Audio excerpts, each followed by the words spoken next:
A year and a half after its launch, the Nintendo Switch has almost entirely lived up to the promise it made. While I may not have been to any rooftop parties, I've played console-quality games like The Legend of Zelda Breath of the Wild and Mario Kart 8 Deluxe on the train, and then sat down on my couch to see them on the big screen. Daily use has forced a few design flaws into the light, but the Switch has easily solidified itself as one of my favorite consoles.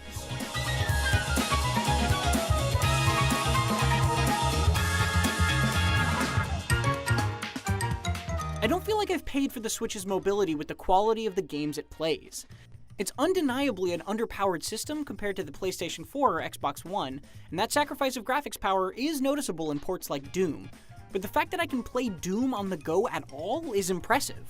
The image and color quality of the Switch's 720p LCD display looks great. That's good because I play my Switch in handheld mode 80% of the time, and my pre-launch concerns about the 3 to 4 hour battery life proved not to be a problem even on a long daily commute.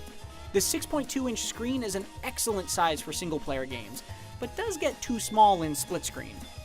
Docking the Switch will give a nice resolution bump to most games for your TV, though that can vary.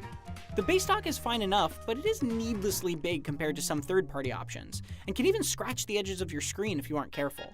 It's frustrating that no official alternatives exist, and that Nintendo warns third-party options could brick your Switch entirely. Docked or handheld, I've fallen in love with the Switch's Joy-Con controllers. They're available in a variety of cool colors and satisfyingly snap on and off of the sides of the system.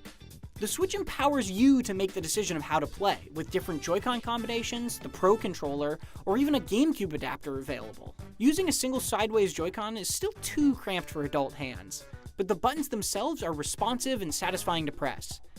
I do miss a proper D-pad and analog triggers though. General wear and tear have revealed a couple design flaws since release, like a common cosmetic issue with the Switch's battery expanding and cracking the plastic. This isn't something I've experienced, but my left Joy-Con has loosened, letting me detach it without pressing the button. Thankfully that hasn't happened while playing, but deterioration like this makes me nervous about the Switch's long-term durability.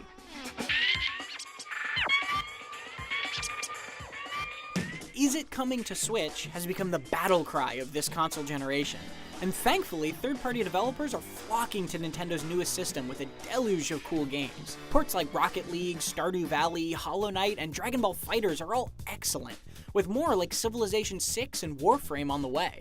Bethesda has also shown impressive support, with ports of Wolfenstein 2, Doom, and Skyrim, though at a noticeably reduced graphical quality.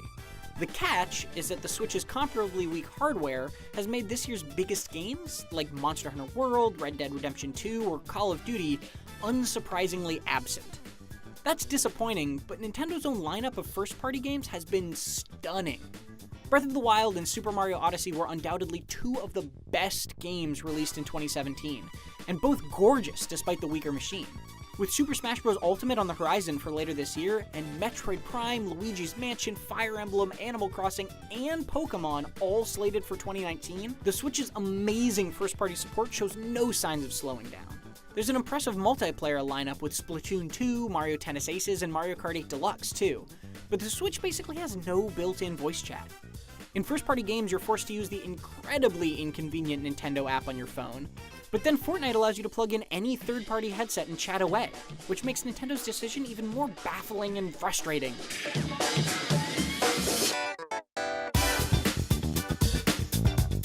Despite the fantastic and still growing library of games, it's impossible to ignore that the Switch is missing many basic console features. Things like an internet browser, achievements, home menu customization, or any video streaming apps beyond Hulu.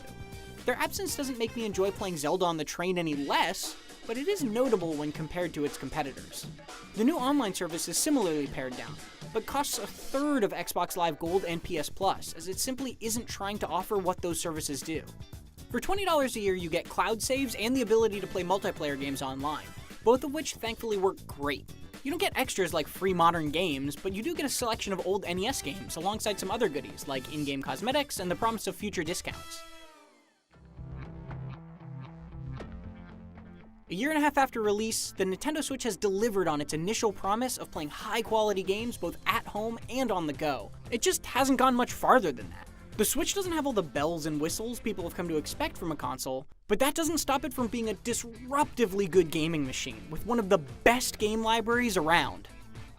For more on some of the Switch's best games, check out our reviews of The Legend of Zelda Breath of the Wild or Super Mario Odyssey, or hear more of our thoughts on Nintendo's online service. And for everything else, keep it right here on IGN.